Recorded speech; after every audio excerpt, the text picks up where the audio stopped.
नमस्कार। आज का समय तो डिजिटल है और इसमें आध्यात्मिक मार्गदर्शन मतलब हर तरफ है। हाँ, बिल्कुल। पॉडकास्ट हैं, रील्स हैं, ऑनलाइन गुरु हैं, बहुत कुछ है। जी।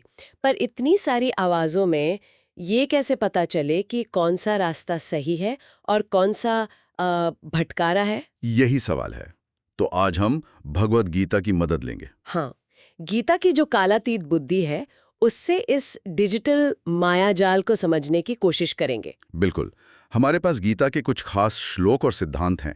इनसे एक तरह की कसौटी मिलेगी हमें। हाँ, कसौटी सही शब्द है। तो हमारा मकसद क्या है आज? मकसद सीधा है।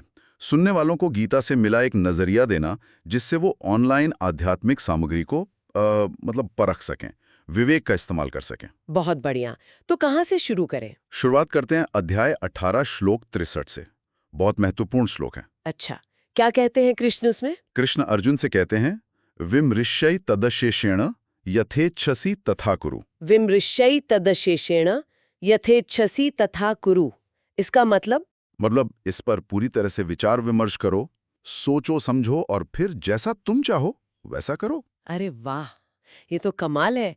मतलब भगवान खुद कह रहे हैं कि भई सोचो, अपनी बुद्धि लगाओ, फिर चुनो। हाँ, आंख बंद करके मानने को नहीं कह रहे। यही तो गीता की खासियत है। ये अंधविश्वास पर सीधी चोट है। तो मतलब सवाल पूछना, तर्क करना ज़रूरी है। बिल्कुल। विवेक जगाना, ज्ञान यानी सच्ची समझ विकसित करना, थोपा हुआ ज्ञान नहीं। सही कहा।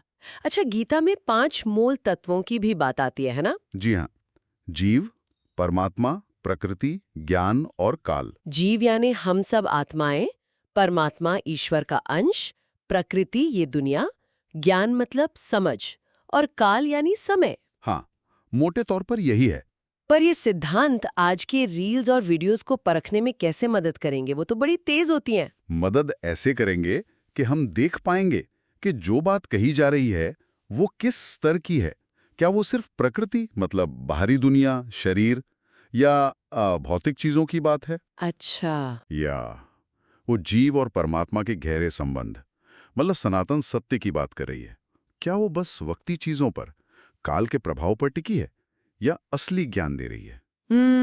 मतलब गहराई देखनी होगी। हाँ, इन मूल सिद्धांतों को जाने बिना हम कई बार सतही बातों को ही गहरा मान बैठते हैं। हर रील या वीडियो इन दिव्य सिद्धांतों को सही से नहीं दिखाता। ये बात तो है। और गीता में वो 3 गुणों की भी बात है, तमस, रजस, सत्व। जी, त्रिगुण, प्रकृति की 3 मौलिक गुण। तमस यानी अज्ञान, आलस, अंधेरा। रजस मतलब जुनून, बेचैनी, अहम। और सत्व यानी पवित्रता, शांति, स्पष्टता। बिल्कुल। और ये गुण सिर्फ लोगों में नहीं होते। अच्छा, और किस में होते हैं? ये भाषण में, शिक्षा में और हाँ, ऑनलाइन कंटेंट में भी होते हैं। अरे, कंटेंट में कैसे? ये थोड़ा समझाइए। देखिए, तामसिक कंटेंट अक्सर डराएगा या फिर बिना मेहनत चमत्कार या तुरंत सिद्धि का वादा करेगा। वो सोचने से रोकता है, भ्रम फैलाता है। अच्छा। और राजसिक कंटेंट अहंकार को बढ़ावा देगा, फॉलोअर्स, लाइक, शोहरत पर जोर देगा। आध्यात्मिकता को भी एक तरह की रेस या उपलब्धि बना देगा। मैं सबसे बड़ा ज्ञानी, इस तरह का भाव। जैसे वो 5 मिनट में कुंडलिनी जगाएं या मेरे जैसा गुरु कोई नहीं वाली बातें। हाँ, कह सकते हैं। वो शायद राजसिक या तामसिक श्रेणी में आ सकती हैं, क्योंकि असली आध्यात्मिक प्रगति में तो समय, ईमानदारी और मेहनत लगती है। और सात्विक कंटेंट कैसा होता है? सात्विक सामग्री शांति, स्पष्टता, करुणा और आत्मनिरीक्षण को बढ़ावा देगी। वो आपको अंदर देखने को कहेगी, बाहरी चमक धमक पर जोर नहीं देगी। तो हमें ये देखना है कि जो हम देख सुन रहे हैं वो हमारे अंदर कौन से गुण जगा रहा है, शांति या बेचैनी, स्पष्टता या भ्रम। बिल्कुल सही, यही विवेक का काम है। पर आजकल ये बड़ा मुश्किल है। कोई भी भगवा पहन लेता है, 2 संस्कृत श्लोक बोल देता है, अच्छा सा फिल्टर लगा लेता है। और बन गया इन्फ्लुएंसर गुरु। हाँ, ये खतरा तो है। तो यहाँ विवेक कैसे काम करे, कैसे पहचाने? यहीं पर गीता की कसौटी काम आती है। भारी रूप, कपड़े, फॉलोअर्स की संख्या, इन पर मत जाइए। तब किस पर जाएं? इरादा देखिए, संदेश की गहराई देखिए। क्या शिक्षा शास्त्रों के मूल सिद्धांतों से मेल खाती है? क्या सिखाने वाला विनम्र है या सिर्फ अपनी तारीफ और फॉलोअर चाहता है? और सबसे जरूरी बात, क्या वो शिक्षा आपको एक बेहतर इंसान बनने में मदद कर रही है क्या आप उसे सुनकर ज्यादा जागरूक, ज्यादा दयालु, कम अहंकारी महसूस कर रहे हैं? ये बहुत जरूरी सवाल है।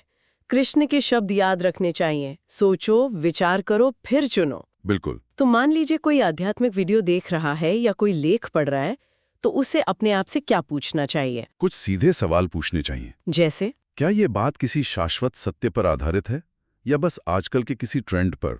अच्छा, और क्या ये मुझे खुद सोचने के लिए प्रेरित कर रही है या बस आंख बंद करके फॉलो करने को कह रही है?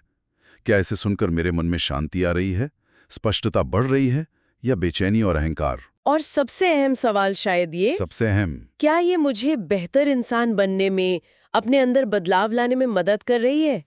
देखिए, असली गुरु आपको स्वतंत्र बनाते हैं, अपने ऊपर निर्भर नहीं। बिल्कुल सही कहा। आध्यात्मिकता कोई एंटरटेनमेंट शो नहीं है।